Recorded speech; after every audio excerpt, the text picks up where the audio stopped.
So yeah, perfect. You can still hear me above the video. That's fine. Yeah. Good.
I'm very pleased to welcome César Young Arada.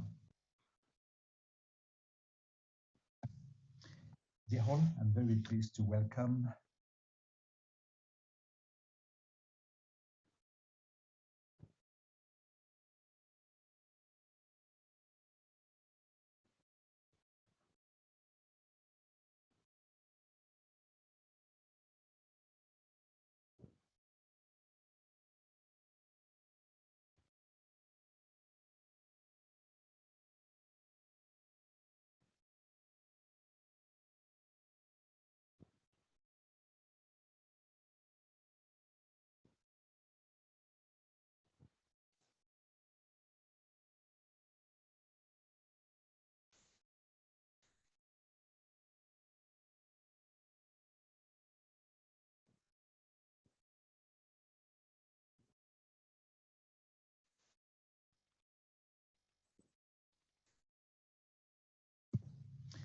Jehon, I'm very pleased to welcome the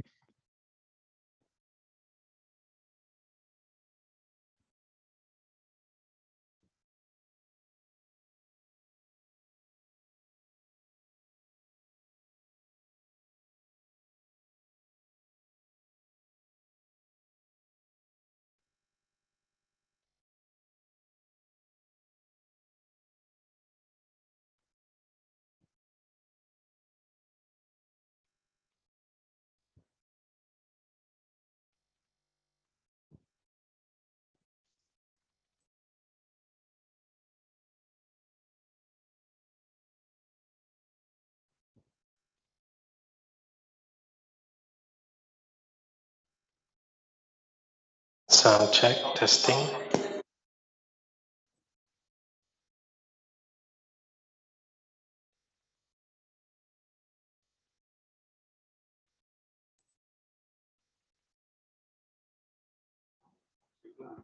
Testing, testing.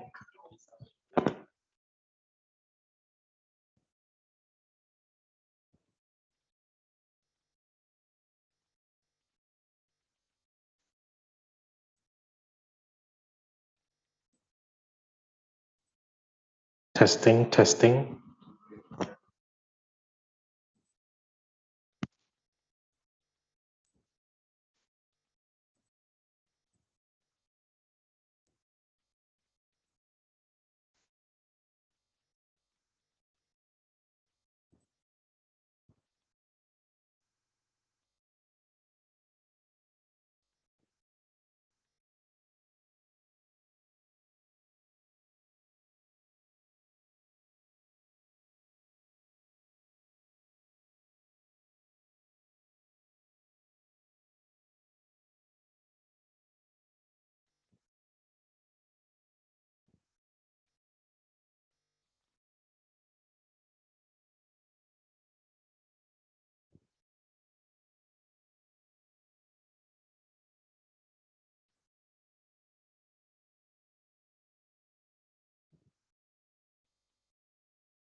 Go on, say something.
Hi, everyone. Thank you for being here. As you remember, Xavier recorded his introduction video in the middle of the night, being very sick, so the sound is not so good. So if we can just be a little bit quiet, thank you, and enjoy. I'm very pleased to welcome César Young Arada. César Young Arada is French and Japanese designer, environmentalist, educator, and entrepreneur. Passionate about ocean technology, impact innovation, and education based in Singapore. César is an associate professor of design at the Singapore Institute of Technology. César is currently a candidate in PhD in design and ocean innovations in Singapore, as well as the CNAM in France. Directors of Market Bay in Hong Kong, Scootboot, ocean robotics startup, César serves as a trustee of the board of CABU, Qatar, and the Wing Foundation in Hong Kong, and regularly delivers workshops and keynotes at international conferences in places such as United Nations, Harvard, or ATTEC. I wish you the best for this conference, and thank you, César, for being with us today.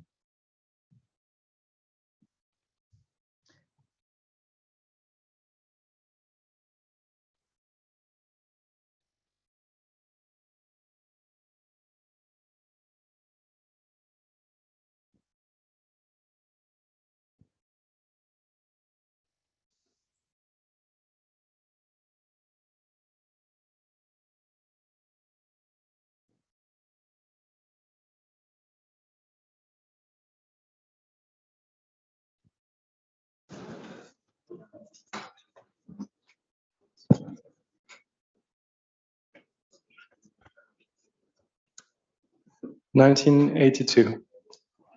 Worship. It's early in the morning, and Tetsuo Harada is chiseling. He's making metal peaks. He's going to be spending the whole day carving a block of about 10 tons of granite, and he's carving, making his own tools. What he's carving is a sculpture that represents the ocean. It's an act of worship. He's making a sculpture that maybe a lot of people will see as a piece of art, but for him, it's sacred artwork. It's a way of him to practice the religion, the Shinto religion, which is a Buddhist sect in Japan. And he's making a landscape representing the power of nature, the power of the sun, the waves crashing on the rocks, and the power of people. And so the picture is only possible and is only full when humans are part of the picture as well. And that's my older brother. He's 5 years old back then. And so while this sculpture was being made, my mom was pregnant. So this sculpture was being made while I was in the belly of my mom. And so that's a couple of years later, and it's now in the south of France, in Bayonne, in the south, next to Biarritz, which is a big surf town, for some of you who know that. A couple of years later, 2000, another snippet image, protests. So now I'm about your age, and I'm angry, and I'm angry about society. And my brother is the head of the Green Party, of the Young Green Party in Paris. And because I'm not yet 18, he asked me to organize an illegal protest of naked people. And so I'm the organizer of a naked bicycle protest. And my job is to snitch on the policeman. So I am naked and I'm following the policeman around It cannot happen in Singapore, this kind of activity. So my job is to cycle next to the policeman and trying to listen to their conversation, because my job is to make sure that key people are not being arrested, because there are some people who are organizer and they would be targeted. So I go around and try to get them not arrested. So that's the result of my father's sacred work, was like translated into like activist work. This is the more like gentle and funny sort of activist work I've been doing in the years. I just thought it was funny for like Singapore context. And this is a picture of, I think, 2 years ago of the climate protests. And so the movement has grown a lot, and I hope a lot of you participate this climate protest. This was in March, I think it was in London. Yeah, I participated in the last few years. And there are many reasons why we can be even more concerned today and even more angry. Fast forward to 2004, support. So not protest, but this time trying to be on the solution side. Maybe you remember on the 26th of December 2004, there was a very big tsunami. There was a big earthquake, over 9 power in Indonesia.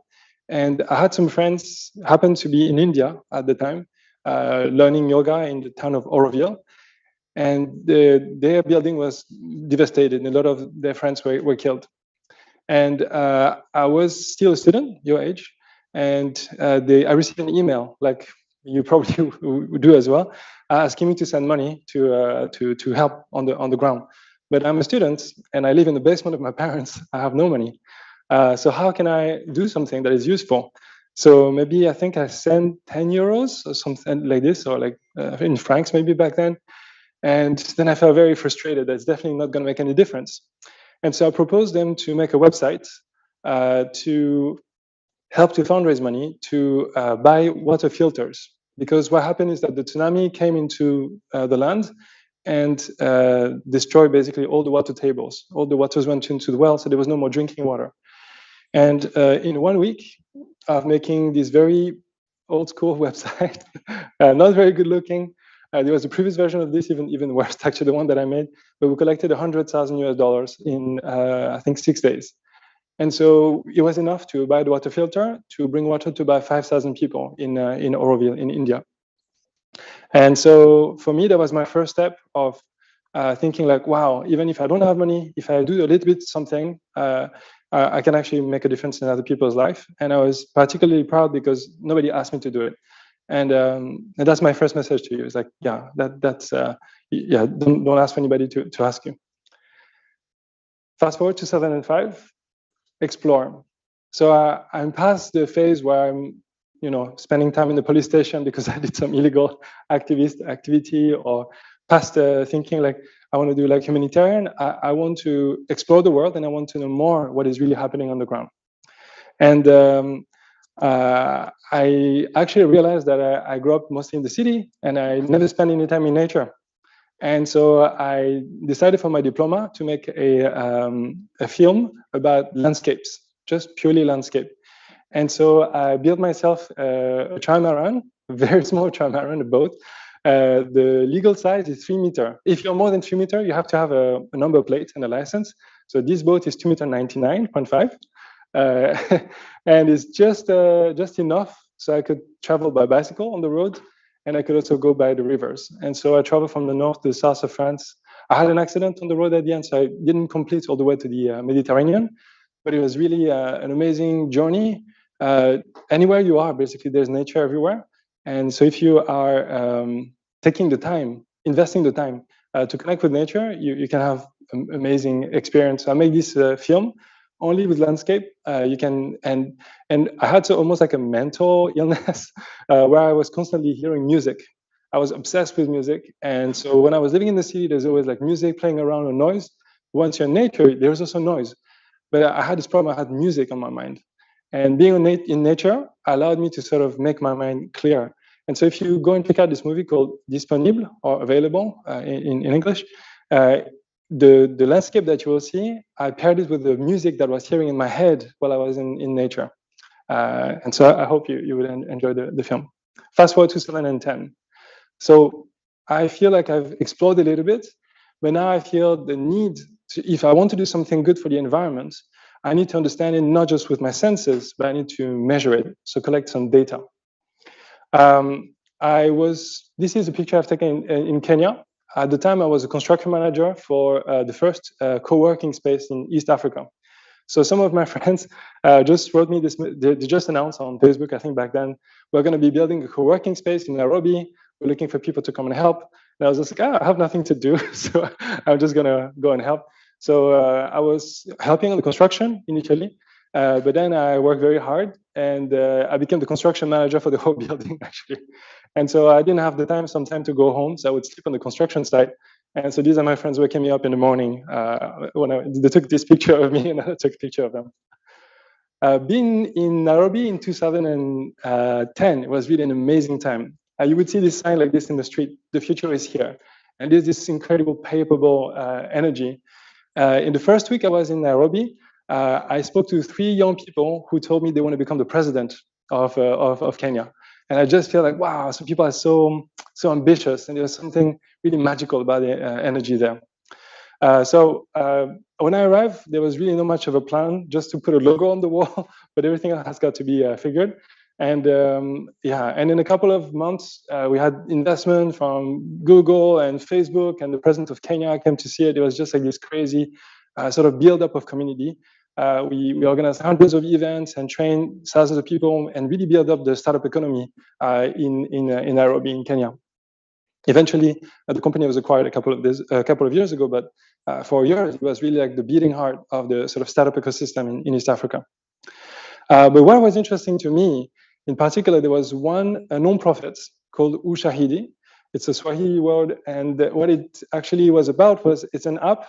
It was, to remember, 2009 or 2010.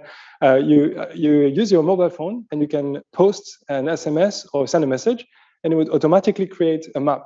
So right now, it's super simple technology, and I'm sure you guys can pretty much all like code it. But back then, it was really, really cool and new. And it was used, in this case, in the map here, to map the post-election violence in Kenya. So after the election, people got really angry with the results, and people started to hunt each other down and even kill each other. But what happened is that this software, built in Africa, started to track an environmental catastrophe on the other side of the world. So this company, Ushahidi, was based in iHub. And so at the same time, in April 2010, the BP oil spill started. So who remember the BP oil spill? Raise your hand. BP oil spill. Wow, quite a few, not so many people. But it's the biggest environmental accident in the history of North America. The oil spill, like the size of Singapore is probably like about this size, roughly. So the oil spill was like many times the size of Singapore. The place completely covered with oil. And so millions of birds died and fish died, and people started to lose their job. The industry, everything was down. So that's a satellite imagery. So NOAA and American government were receiving data, but the nonprofit with this Ushahidi app, people starting to post a lot of reports. And because it was an underspecified and open source software, we started to have more reports than the American government, and a lot of stuff that people wouldn't give to NOAA, because, for example, NOAA would only accept really official data, like the amount of oil that they can measure in one location. But here, people would report, for example, there's bad smell, or they would say that I have a skin rash or have problem breathing because of the smell.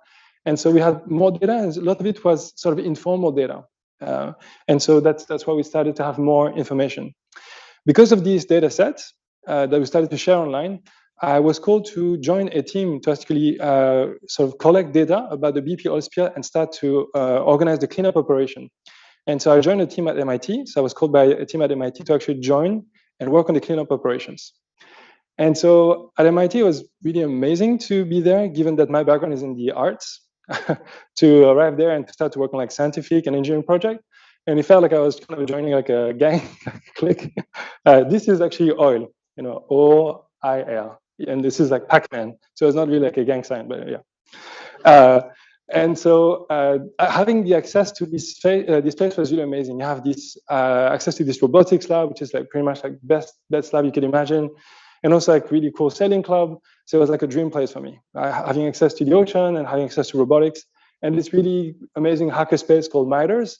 It's actually not like the fancy lab, it's kind of the hacker space. and it's in the basement of the museum, and you could go there 24 hours, and you could eat and sleep there and be wherever the heck you want.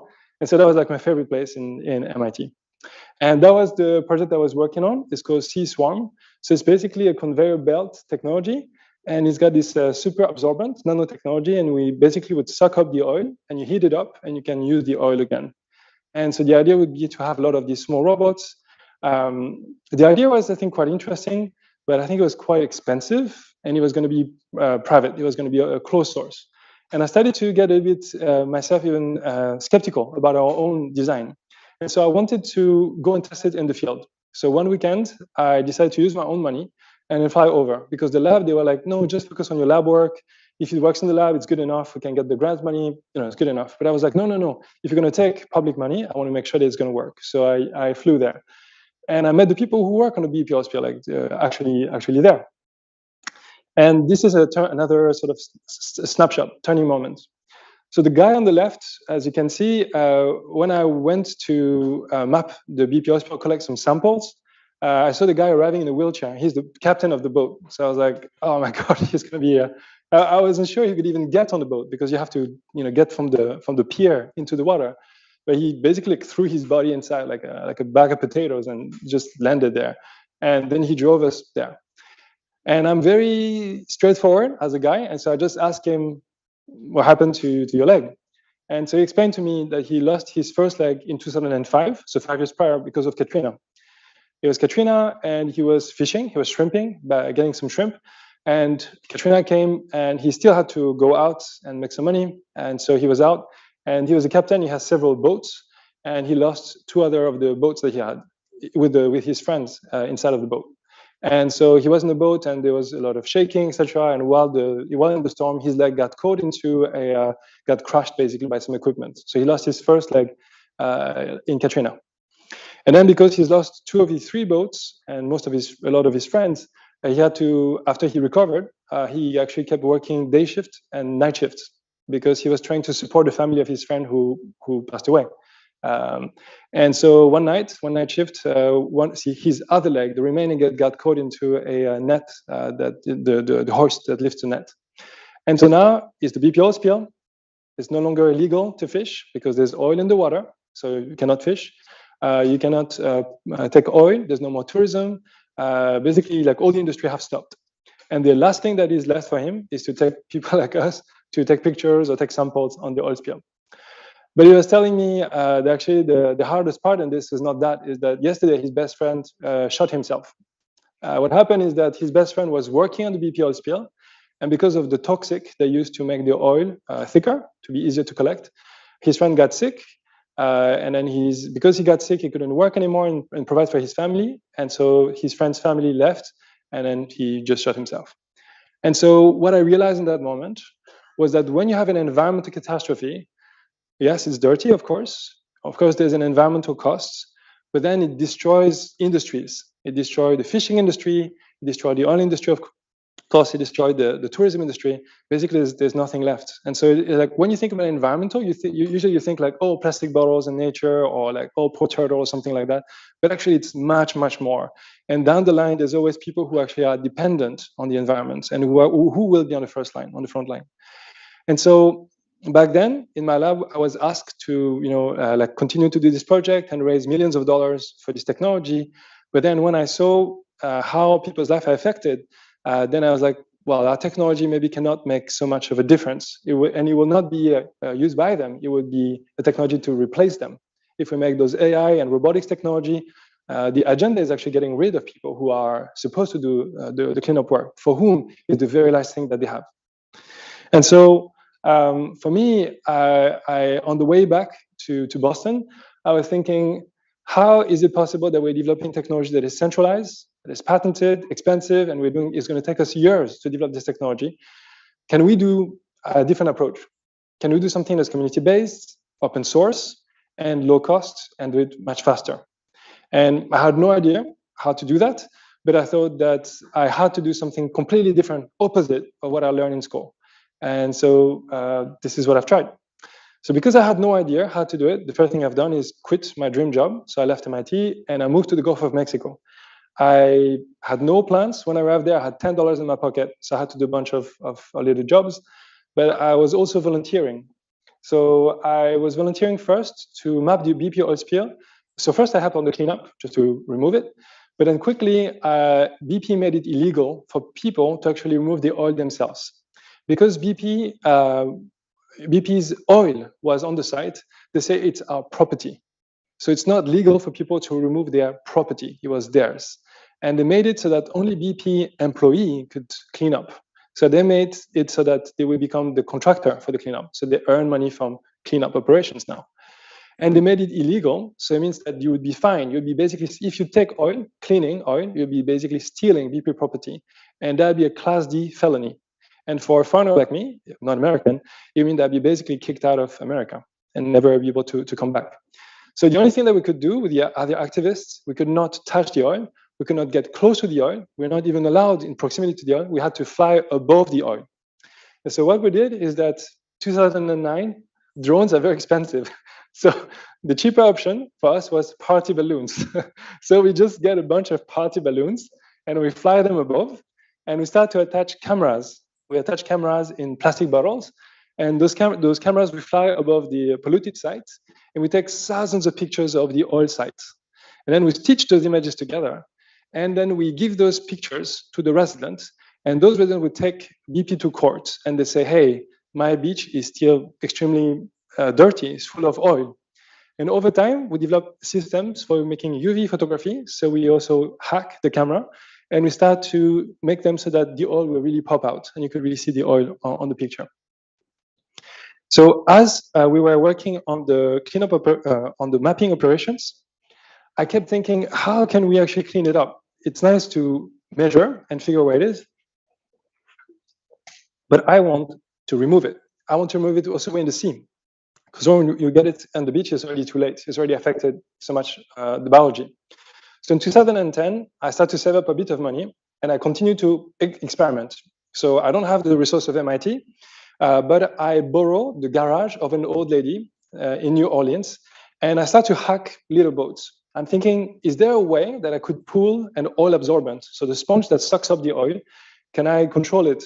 And I thought, if I don't have money to operate like a real boat, could I use a sailboat? Because it's using the natural forces. In fact, the oil spill is a man-made catastrophe, but once the oil is in the wild, it's controlled by natural forces, the wind, the current, the waves. So could I use a boat? And so here, the boat that I modify, I put the rudder at the front. And I start to have a bit better control. And then I start to think, could I put a rudder at the front and another one at the back? So 2 rudders instead of 1, like a 4-wheel drive car. And then little by little, I just think, what about if I just control the whole boat? If I make the whole boat to be curved? So, and I just try, well, just like the fish. This is how a fish works, right? Like nothing special about it. And then I try to build it, and it really works really well. And I can really have much, much better control, more stability, and I can really control the payload. Means I can use the wind and I can drag something long and heavy behind. And so I keep making more and more prototype. And then I was like, okay, maybe I have something valuable. And so I started to post it online, and I started making it open source. And I checked, did anybody invent this before? No, nobody invented this before. And so instead of getting a patent, I license it as open source. And figure that you can go up the wind much better, and you can tack and maneuver or empannage or virement de bord much better. And so the evolution has been sorry, French. So the evolution has been very like sort of organic and also very chaotic. Sometimes you invent something and it works. Most of the time you invent some stuff and it doesn't work. And it was also kind of frustrating. But the key was also working with super low cost. So for example, this prototype is it's 2 meters roughly, and it costs less than $50. It's just some plastic tubes from the hardware store and some plastic sheets, like a bicycle or like tent pump, a mattress pump. And then we crowdfund, and I'll talk about this a bit more, but then we collect enough money to actually make larger and more complex robotics prototype. And this is the largest that we've built. It's 3 meters, but it's powerful enough to actually drag 25 meters of payload. And this one was built in the Netherlands. Okay, so increase in control and efficiency, more maneuverability, And since 2010, this technology has been then adapted to be used by NASA and Boeing to build airplane wings. And so you might see in the future airplane wings with that very same system. They'll be using muscle wire. So instead of having those tabs, it's actually curving the whole wing of the airplane.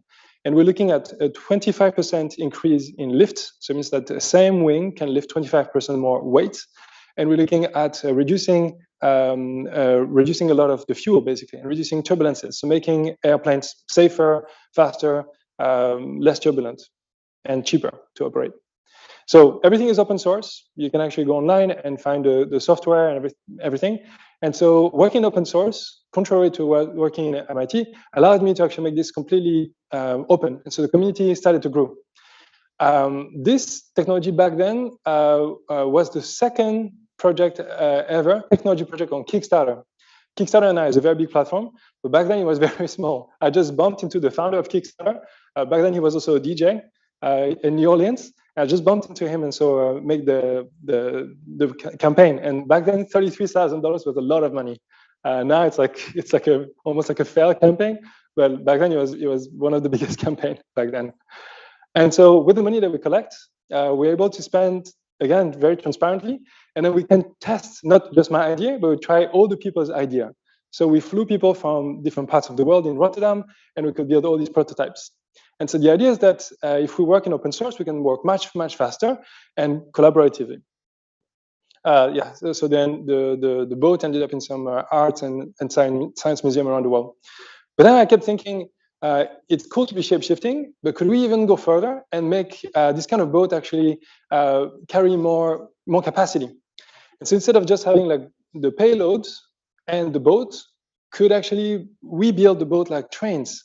And so instead of building in the water, because it was too expensive to put all the electronics in water, then I just try on the land.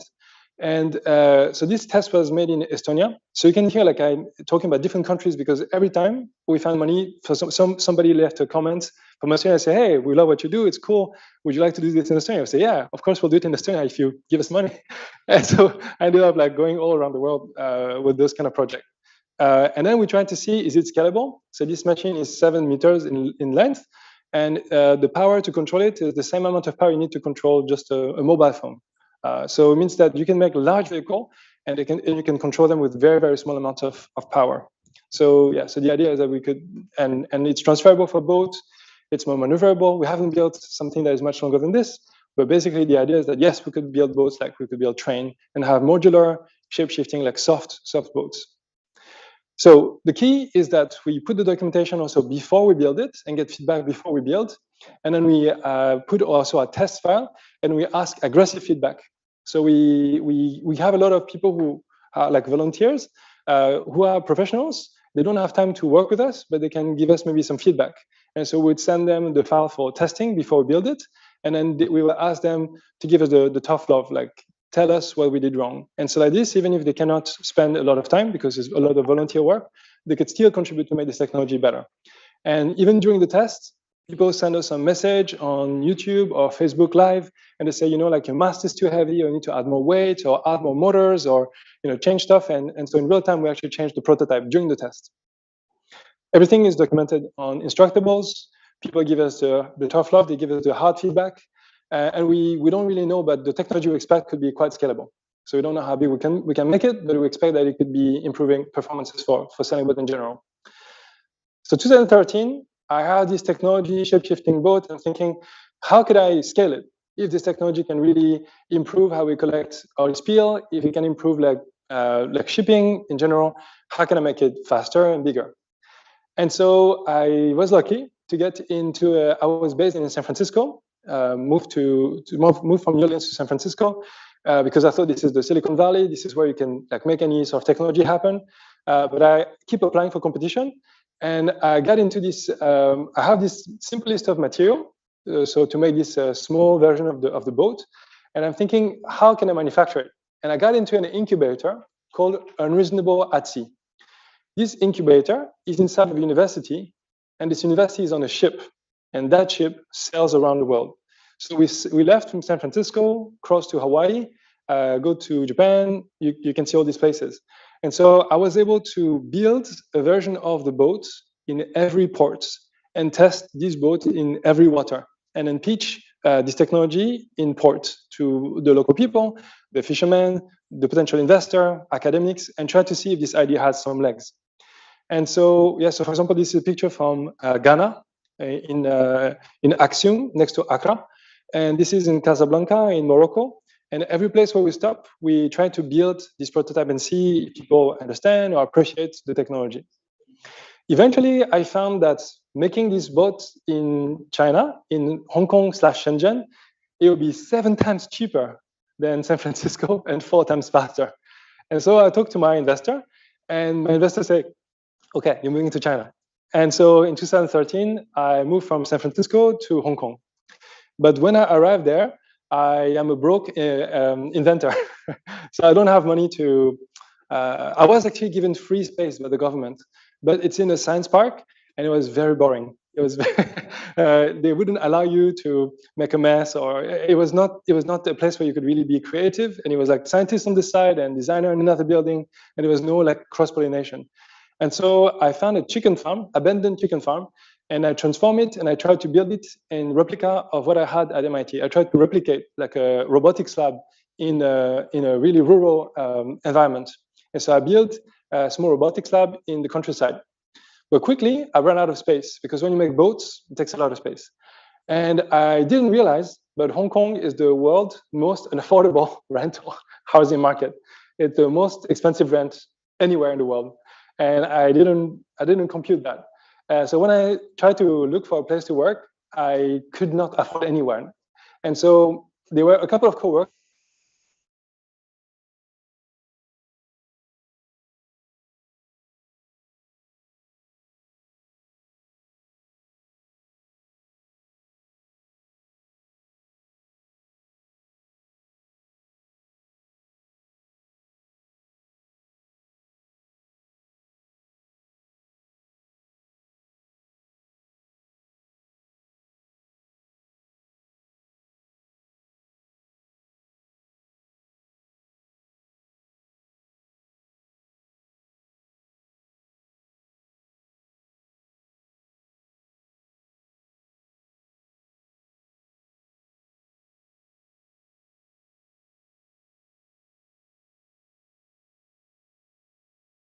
You can be an entrepreneur for the environment, maybe you can have much more impact.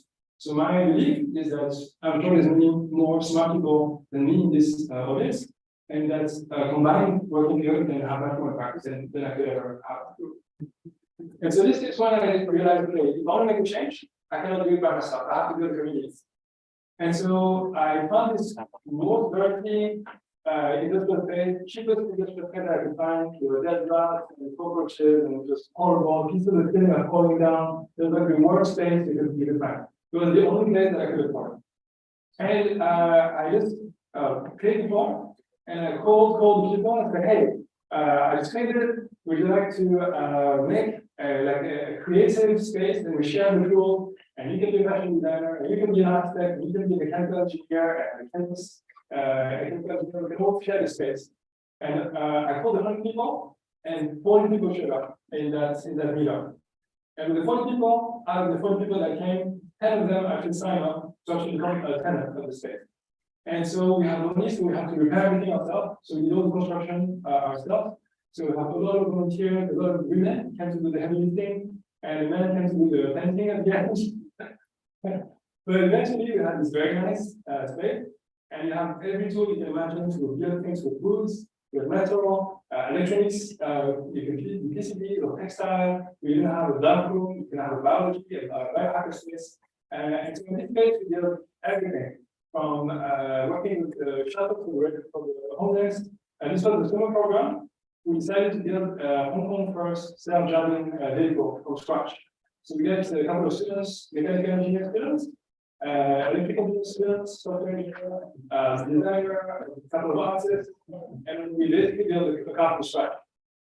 Actually, not really from scratch. We basically cut a bunch of time and kind of like stack them together. And so we build the electric car, but then we cut all the control. So we cut the steering wheel, cut the pedal, and we put a motor, an engine on each of this. We automate it, put servers, all that stuff. And then actually the car is an Android car. So it's fully controlled with an Android system. So it's there's a phone inside of it, and the brain of the car is an Android system. So we will show you how to use when it's finished. So the car doesn't have a front and doesn't have a back. That's what I'm on. So the car doesn't have a front, doesn't have a back. When you get close to the car recognizes you, and you don't do anything. It just goes into your calendar. You can use a vocal comment. So you just say, hey, I'm going to go to this meeting, and you just text it. There's no seats, no seat belts, and basically just it's empty. And so you can sleep, you can drink, you can do whatever you need to do. You just text it to your next meeting. Yeah, so that's the idea. You can do yoga on the way to work.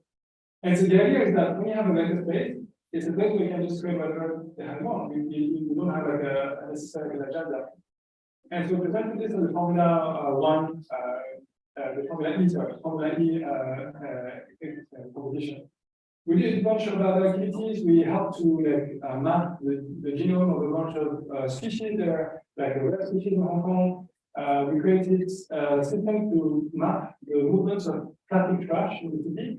So we built 110 drifters within the rivers, and then we tracked where the plastic is going. We built bio-inspired drifters, so the ocean drifters measure the movements of the trash in the ocean that is shaped like a sea network. So the animals will not try to bite it because they know it's poisonous. We organized the citizen science fair. I'm going to go very fast. We do hundreds of projects, always for the social and environmental impacts. So the goal is always to use creativity to help the community, help the environment, or help vulnerable people. So we also build shelters for the homeless people, organize class for the refugee, build prosthetics for dogs, get retired people to repair stuff, and so on and so on. And then people started to ask us, okay, we want to build a community and make an impact in our own neighborhoods. And so we started to build makerspace for other people. And so we built those makerspace, and we ended up building 8 makerspaces in the low-income areas. So we built the innovation center in the first neighborhood in Hong Kong. And so then we would train the local social workers to work on their local social problems. Maybe they're going to help the local handicap or whatever is the problem they have in the neighborhood. And eventually, this got the attention of some delegation in Cambodia. And they asked us to run incubators in Cambodia. So we run this incubator to connect teams where we have 4 people. We have a farmer, a designer, a business person, and an engineer. And we were trying to think of how to modernize the agricultural sector in Cambodia. And in 3 months, a small team built 7 companies, and 4 of them actually started to exist after the program started to hire people. And because of that, we were asked to build the largest innovation space in Cambodia. So we also build the innovation space in Phnom Penh. So similar model, we were trying to build an innovation center focused on social and environmental impact in Cambodia.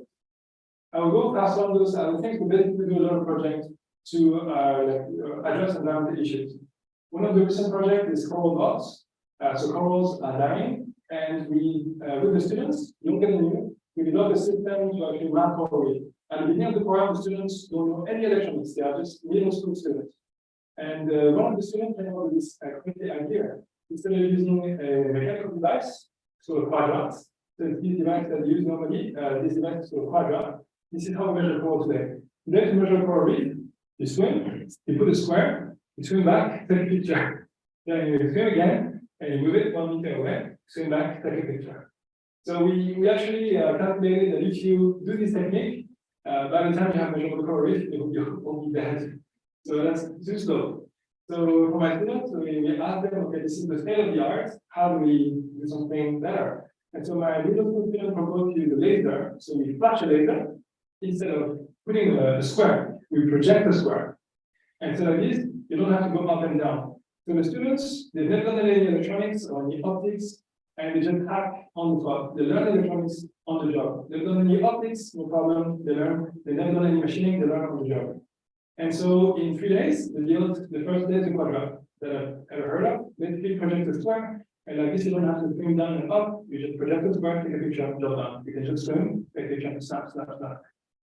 And so I didn't tell the local scientists about the age of my students, But I just told them, we have this interesting invention. We'd like to present it to you to get some feedback. I didn't tell them that maximum for like 8 people. And so we just show up in the best lab in Hong Kong to do like formal science. And they're like, it's like children coming in. And so we just come in and then they're very, very skeptical, but then they see the invention, they're like, oh, this is cool. And so they tested it and they're like, oh, that works. And so they were very excited about it. And they said, tomorrow you're going to the very protected area and here you're going to test your invention. And so we took it. You need to know that 30% of my students actually are special needs students. They are mental, I don't know, but they have like mental issues. So it's not like it's not about having like the smart and like best grading student. It was really about like just smart. And so we tried, and it kind of works quite okay. And then I really bother students documents because it's part of the scientific process. You need to share. And so people don't make the same mistake as you, but they can build on top of what you've done. So the people typically don't have to document, that's the importance. And they do some of the things, they publish it online. And then 1 year later, I say, oh, hey, I'm a master's student in computer science in HKU, and I would like to do this project as a master's student project. Yeah, cool. And I don't have to say, oh, okay, well, let's get something. And so we ran once, and we managed to get around to send 12 students in a remote island in the Philippines. And so we fly this 12 students. It's an island with no stable electricity and no internet. So it's great for the computer science students. They cannot go Stack Overflow and copy paste. They have to, we built the robots, half electronic come from Hong Kong, but the rest of the robot is coming from the trash. We find trash on the beach, and we build this robot from the bamboo that we cut in the forests. And so this machine with plastic bottles from the beach has a camera, and we can start the pictures on the water. And then we map those pictures, make super high resolution map of coral reef, or even 3D maps of coral reef. And in the last year, we actually also trained an AI to identify the coral. So now we have enough picture that we train the AI to map it. And the latest version of the coral robots has not 1 camera, so it has 5 cameras. So like this, you have 5 cameras. Each camera takes a picture every second, 2 pictures every second. So in 2 hours, 1 session of battery, we can actually get like 76,000 pictures of coral. So you can tell how quickly you can train an AI with this kind of like data set. And so yeah, so now it's more accurate than most human beings, and more accurate than the majority of marine biologists, just on like close class. And one of my students really liked the idea, but he's like, I don't want to do coral, I want to capture plastic. And so after he graduated, so 3 years ago, he started a company called Clearbox. He used the exact same software that we use for mapping coral, but he used it to classify plastic in the ocean. And so I'm helping him on the weekends, and we're building the prototype. And recently, they got investment from Razor, with a company from Marcus.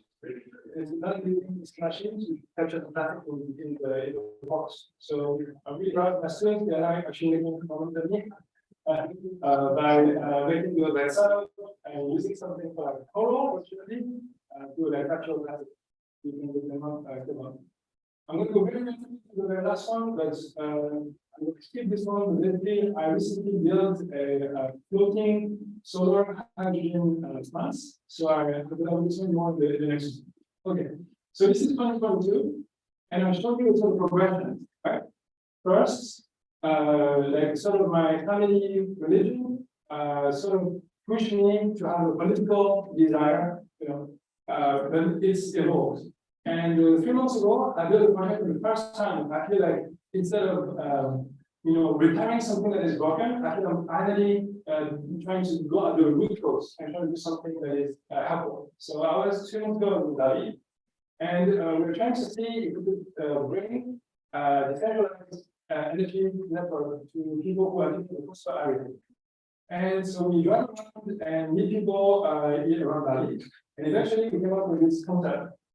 The idea is that right now we compare solar and lithium battery to solar and hydrogen. Efficiency of solar to lithium ion is about 70%. You use 50% when you charge the battery, and you use 50% when you discharge the battery in heat mostly. Hydrogen you use 70%. So you have only 30% efficiency because you have to electrolyte water, then you have to compress the gas, and then you have to run it through a fuel cell. This idea is that we're going to be in the sea, And we are using the solar power in the sea to produce hydrogen. So we use electrolysis. But we don't compress it at high pressure, just 1 or 2 atmosphere, so low pressure. Which means that you can transport it in a balloon and you can distribute it locally. It's low pressure, so it's not dangerous. And the idea that you can use hydrogen to move the vehicle, you can use hydrogen to electricity and hydrogen for cooking. So one source of clean energy, you can use it. There's no byproduct when you burn it, so this goes back.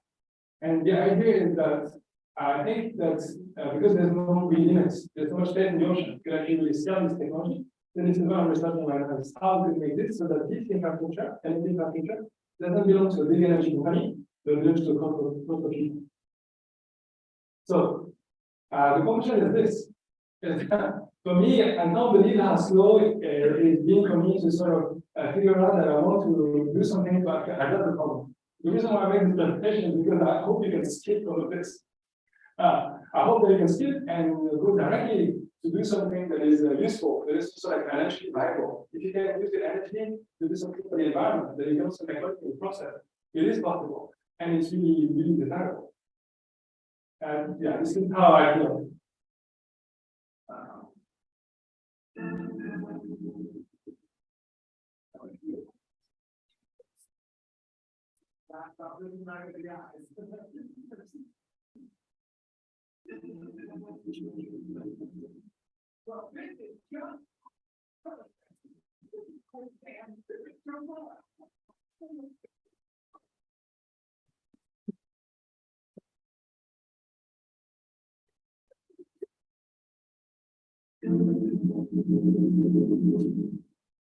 There goes. It's me to wrap. But listen, if you were just getting all in on this quicksand, thing, I promise. I promise. Don't walk in on your shoulder creases.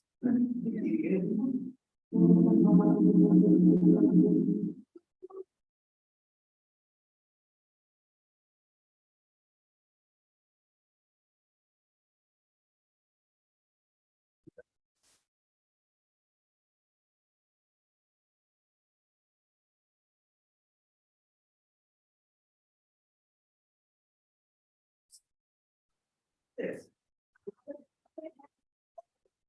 Exactly. And everyone gets their own flirting machine.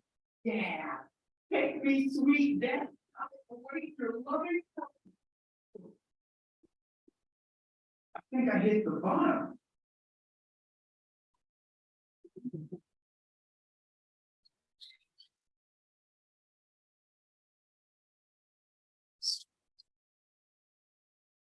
Yeah, so I wanted to share this because I feel like it's taking me like 20 years to sort of go through these different stages. Delegates, I apologize for the way this process has unfolded, and I am deeply sorry. I also understand the deep disappointment. But I think, as you have noted, it's also vital that we protect this language.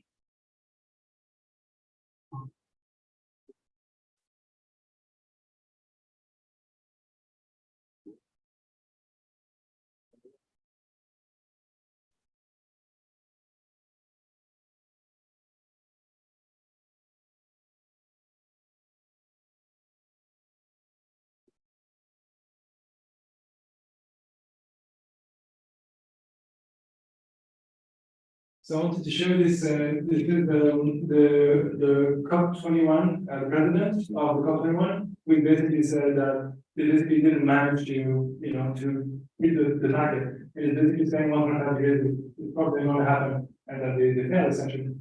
And so what I want to sort of finish with is that I feel like the situation and where we are now, we're sort of going through this emotional cycle, right? Like we're thinking about this, because this make money, we need to have our life plans, etc. And then it's like this impeding gigantic like challenges that are coming across. The world is going to get warmer, and it's hard to see how we're going to sort of reverse the curve. The world is unfortunately deglobalizing. So you guys are, in a situation where we can freely travel, but I don't know if we're going to be able to do that for this kind of freely for a very long time. I made this map. These are the countries in blue that are condemning attack of Russia on Ukraine. And in red, the countries that are actually saying either they're not saying anything or they should support it. And actually, from the perspective of if you grow up in the West, we have a tendency to imagine that if they do something morally wrong, everybody must be disagreeing with them, right? But actually, the world is not so like unilateral. It's pretty balanced. Like it's almost like equal in terms of like size. And if it's population, there's more people on the red side. And so now we are entering a part of the history which is going to be highly volatile because we have like superpower going down and new power going up. And usually when they cross, it's there's a lot of friction between the number one that doesn't want to give up their spots. So the rich are getting richer, and people are feeling there's less and less representation. Liberal democracy are in decline. And so we're in a situation where the world is more stable. And personally, I feel that COVID was really highly disruptive, but I feel that the crises that are coming are actually way, way bigger. When the climate really changes and it really affects biodiversity, this is like a whole different ballgame because then all the food chain will be disrupted. And so, like all the things to think about, like our daily comfort is going to be like what I feel like COVID is literally a walk in the park in comparison to what's awaiting us. And this is the reason why I really think, even though I feel that those principles, at least for me, they have been working, and I invite you to try that. 2026, my dream is that by 2025, I want to keep building more of these floating solar hydrogen. I'm starting to make designs for it. I'm starting to write books for it. 2050, I hope that I have this dream of this kind of floating city that can actually be like sustainable and it can use their own energy and be net different environments. And my model is the Argo system. Each of the points you see here is a drifter. And this is the best instrument we have today to actually understand climate change. This is called drifter because the bottom of the sea, the temperature at the bottom of the sea, and the ocean is distributing the heat on the planet. So the ocean controls the climate. So I want to build a system that is similar to that, but on the surface, for developing solutions for the climate. And 2000, the world will be so different. In 2000, the 100 biggest cities, none of the top 100 will be China, for example. Yeah, most of them will be Africa. I will, because the time is running out, I just want to do the conclusion. So my conclusion is this.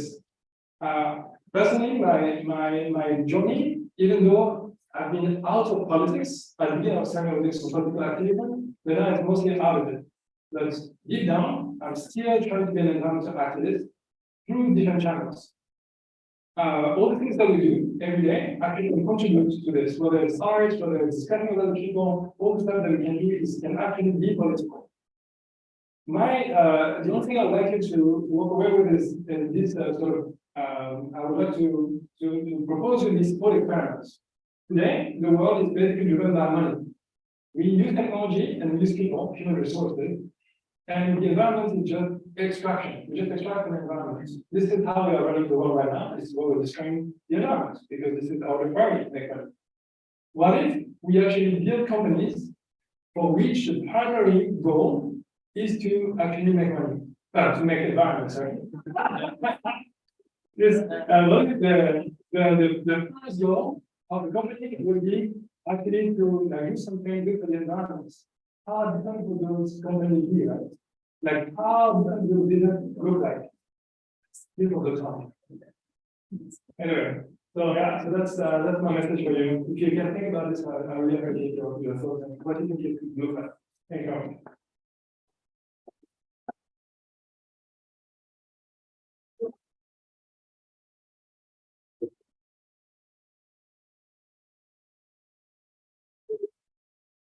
Open for question. Yes.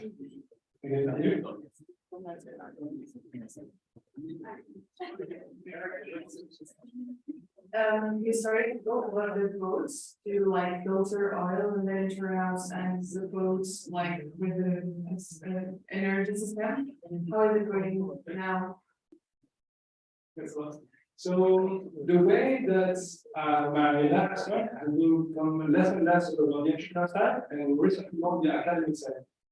You know, I was showing at the beginning I was more like measuring pollution, and now I feel like I'm doing something to address the root cause. Because the energy production, if there is no oil spill in the first place, then I don't need to clean it. And so my hope is that I feel like if I can find a way to produce a lot of hydrogen, cheaply and well, then I feel it's more priority for me. So my goal now is more to maybe make sure that the documentation is well done on the shape-shifting technology. And if somebody else wants to make it into a company, it's open source, so you can do that. But currently, I'm not really proactively looking at it.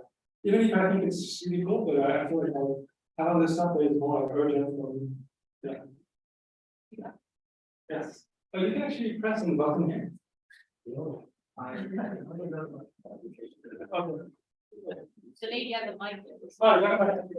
Go ahead. Thank you for the presentation. Throughout your presentation, you mentioned a lot of personalization and having to resort to various private donors around the world. Right. But have you ever considered working with an institute or private group? As it would have probably been easier to carry out projects and not be financially constrained. Right. You mean like a long-term commitment to one institution? Yeah, or like communities, for example, or that could provide more financial stability to carry out projects instead of having to go around the world and Right. I feel like I've tried to do this, maybe not enough. But typically, like donors, they like to donate for like the projects. And actually, in the philanthropy work, they don't even want to finance, for example, the running cost of an organization. So let's say, for example, let's say I'm trying to build boats. They don't only pay for the material for the boats. But they wouldn't pay for the cost of my admin, like my website and the food or stuff. They would just pay us, so I can have the material to pay for the materials. And so I wasn't lucky enough, I guess, so far to find like a donor or like an institution. Now I'm in university, but university is not very rich either. I'm with the SIT, we come from here. Yeah. Now I'm in the cycle of grants research now, research grants, but it's also not very efficient. So what I'm hoping to do is that I can make enough money outside to have the freedom to continue experiments. It's hard to have people to support you at least in my case. Yeah, even if I'm quite difficult, yeah. Any other question?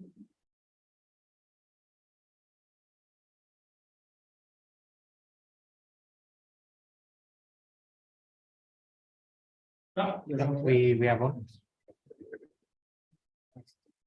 Yes, my question was, what did you study at the beginning, and whether you learn all the things you use for all this project, because there are a lot of robotics, Right. it's into. Did you learn it, or because it came with the time? Or did you learn? So my first master's degree is in animation film, like Mickey Mouse. So my first degree is in animation, but in animation when you have to use some glass and comic, you have stop motion, and those actually sometimes they're robotics because you have motors in them and stuff like that. So this is how I got into robotics actually through animation. And my first job, I did a second master's degree in interactive design. It was a bit more like programming instead of it. But when I go with real engineers, they don't take me seriously because they know that my background is basically like art, basically, or design. And so it doesn't, yeah. So now I'm supervising like autonomous engineering project, but yeah, everybody else is like from the military, from the Navy, or so. Yeah, so I guess I'm in like a very particular niche of like robotics. Yeah. Well, yeah, what I'm trying to say is that it doesn't matter if your background is not in like something very technology, you acquire the things about it. And actually, to be frank, I'm still not a very roboticist. Like if I look and I compare myself with 90% of the roboticists, I think most people are very roboticist than me. Because I'm not very good coder, for example. So I'm more like a hacker. But it's okay, like if you find other people who are better than you, the engineers, you work with them, and then they do the heavy things, like really technical side, and you can still do something good as a team.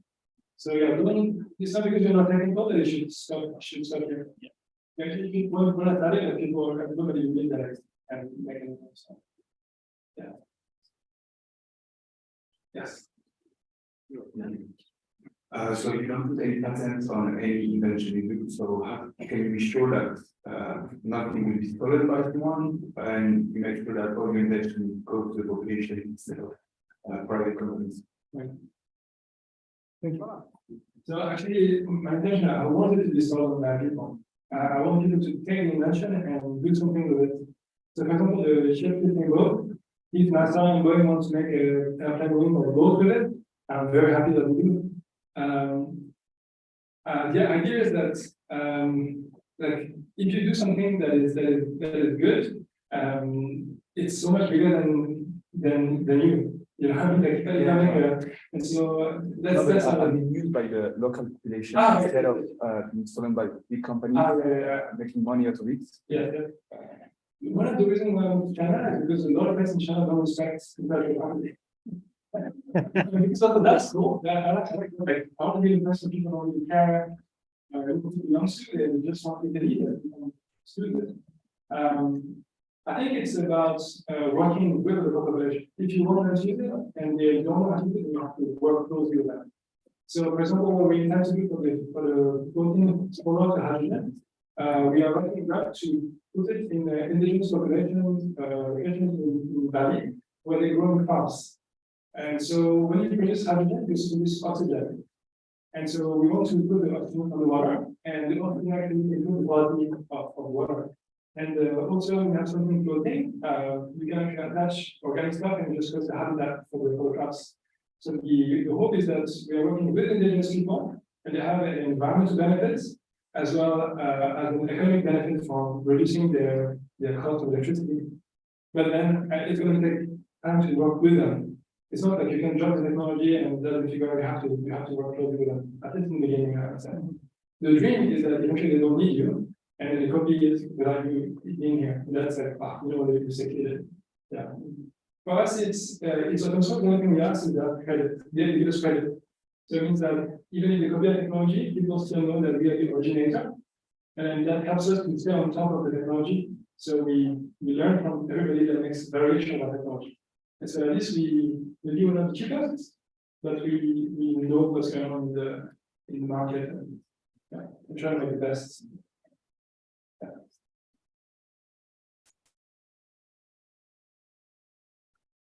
Then I think we can thank either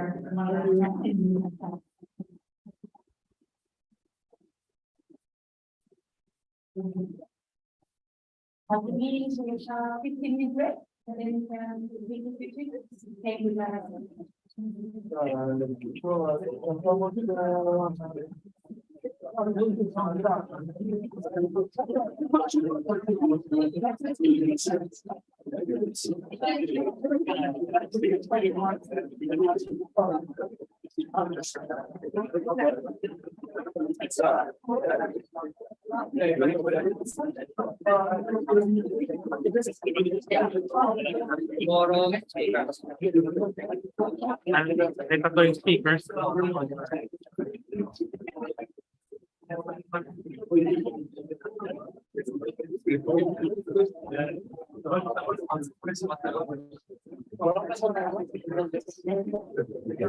Kaya na to stop del or